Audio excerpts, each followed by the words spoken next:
اسرائیل کے ایران پر خوفناک فضائی حملے، ایرانی آرمی چیف جنرل محمد باقری سمیت 3 اعلیٰ کمانڈر اور 6 جوہری سائنسدان شہید ہو گئے۔ صبح 4 بجے تہران دھماکوں سے گونج اٹھا۔ 200 اسرائیلی جنگی طیاروں نے ایران کے 100 مقامات پر 300 سے زائد حملے کیے۔ اسرائیلی طیاروں نے پاسداران انقلاب کے ہیڈ کوارٹرز اور 6 فوجی اڈوں کو نشانہ بنایا۔ نیتنز کے جوہری ری ایکٹر اور جوہری تنصیبات پر شدید بمباری، نیتنز کے جوہری ری ایکٹر سے دھوئیں کے بادل اٹھتے دیکھے گئے۔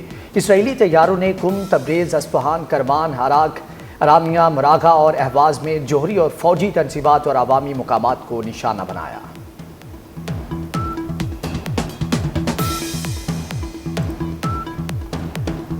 پاسداران انقلاب کے سربراہ جنرل حسین سلامی بھی شہید۔ سپاہ پاسداران کے deputy commander general Ghulam Rashid بھی اسرائیلی حملے کا نشانہ بنے۔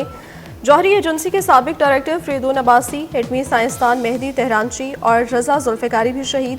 اسرائیل کا القدس فورس کے سربراہ اسماعیل کانی اور سینئر جوہری سائنسدان کو شہید کرنے کا دعویٰ۔ ایران کے سابق سیکیورٹی چیف علی شمخانی اور میجر جنرل غلام علی راشد بیٹے سمیت شہید ہوئے۔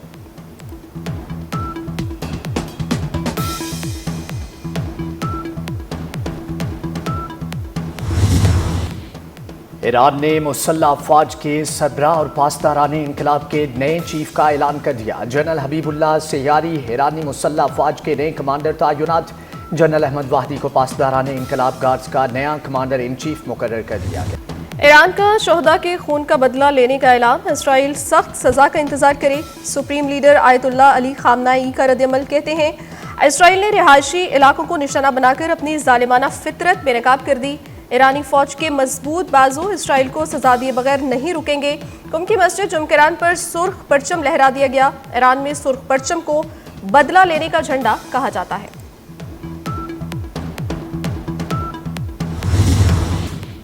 ایران کا جوابی وار، اسرائیل پر 100 ڈرونز داغ دیے۔ خبر ایجنسی کے مطابق ایران اسرائیل پر بیلسٹک میزائل داغ سکتا ہے۔ تہران کے امام خمینی ایئرپورٹ پر تمام پروازیں معطل، ملک کا فضائی نظام ہائی الرٹ۔ ایران نے اپنی فضائی حدود تاحکم ثانی بند کر دی۔ اردن، عراق اور شام نے بھی اپنی فضائی حدود بند کر دی۔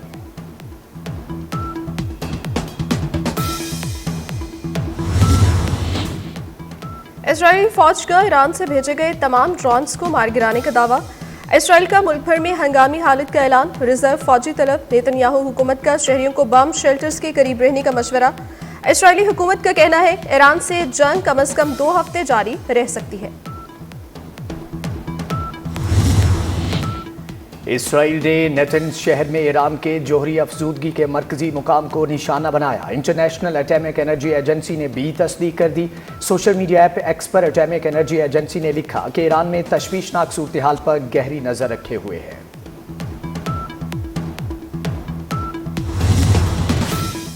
اگلے حملے زیادہ سنگین ہوں گے، ایران ڈیل کر لے اس سے پہلے کہ کچھ نہ بچے۔ امریکی صدر ڈونلڈ ٹرمپ کی ایران کو دھمکی، کہا ایران کے کچھ سخت گیر عہدیداروں نے بہادری سے بات کی لیکن وہ نہیں جانتے تھے کہ کیا ہونے والا ہے۔ سب سخت گیر ایرانی اب مر چکے اور اب آگے بھی بدتر ہی رہے گا۔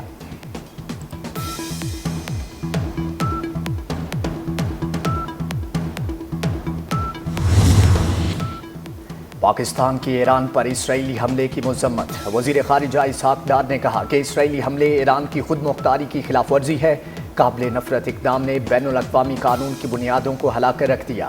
پاکستان ایران کی حکومت اور عوام کے ساتھ مل کر یکجہتی کا اظہار کرتا ہے۔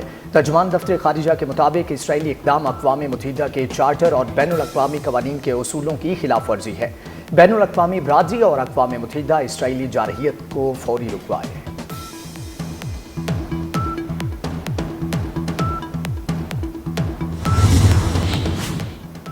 سینیٹ اور قومی اسمبلی میں ایران پر اسرائیلی حملے کے خلاف مذمتی قراردادیں منظور۔ صدر آصف علی زرداری اور وزیر اعظم شہباز شریف کی ایران پر اسرائیلی حملے کی مذمت۔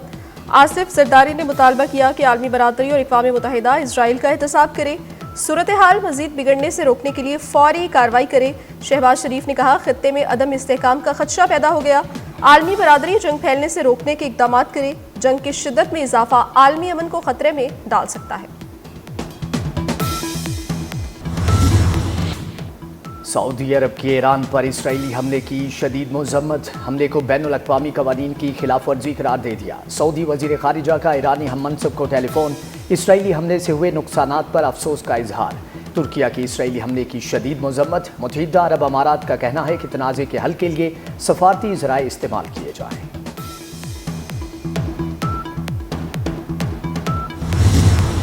روس اور چین کا ایران پر اسرائیلی حملوں پر گہری تشویش کا اظہار۔ اقوام متحدہ کی ایران پر اسرائیلی حملے کی مذمت۔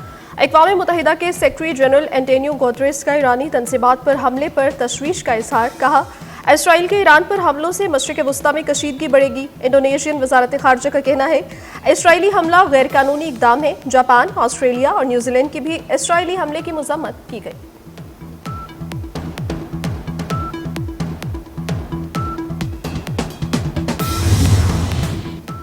اسرائیل ایران کشیدگی۔ وزارت خارجہ میں پاکستانی زائرین کے لیے کرائسس مینجمنٹ یونٹ فعال کر دیا گیا۔ نائب وزیر اعظم اسحاق ڈار نے ایکس پر اپنے پیغام میں کہا، وزارت خارجہ میں قائم کرائسس مینجمنٹ یونٹ 24 گھنٹے فعال ہے۔ تہران میں پاکستانی سفارت خانے کو کمیونٹی اور زائرین کو مکمل سہولت دینے کی ہدایت کر دی گئی ہے۔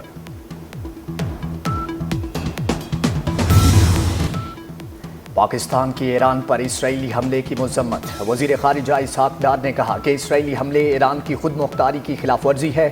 قابل نفرت اقدام نے بین الاقوامی قانون کی بنیادوں کو ہلا کر رکھ دیا۔ پاکستان ایران کی حکومت اور عوام کے ساتھ مل کر یکجہتی کا اظہار کرتا ہے۔ ترجمان دفتر خارجہ کے مطابق اسرائیلی اقدام اقوام متحدہ کے چارٹر اور بین الاقوامی قوانین کے اصولوں کی خلاف ورزی ہے۔ بین الاقوامی برادری اور اقوام متحدہ اسرائیلی جارحیت کو فوری رکوائے۔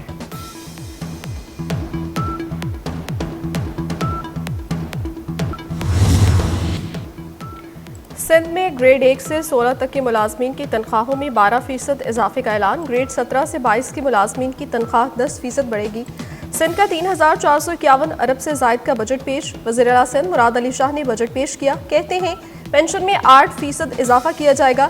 تعلیم کے بجٹ میں 12.4% اضافے کا اعلان۔ بجٹ میں جاری اخراجات کی مد میں 2149 ارب روپے رکھے گئے۔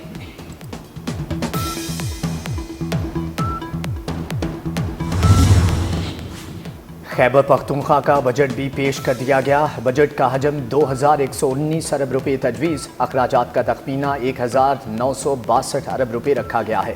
ترقیاتی منصوبوں کے لیے 528 ارب روپے مختص۔ مختلف منصوبوں میں سبسڈی کے لیے 165 ارب روپے رکھے گئے۔ تنخواہوں کے لیے 680 ارب روپے جبکہ پینشن کے لیے 200 ارب روپے مختص کیے گئے۔ ضم شدہ اضلاع کے لیے 249 ارب روپے رکھے گئے ہیں۔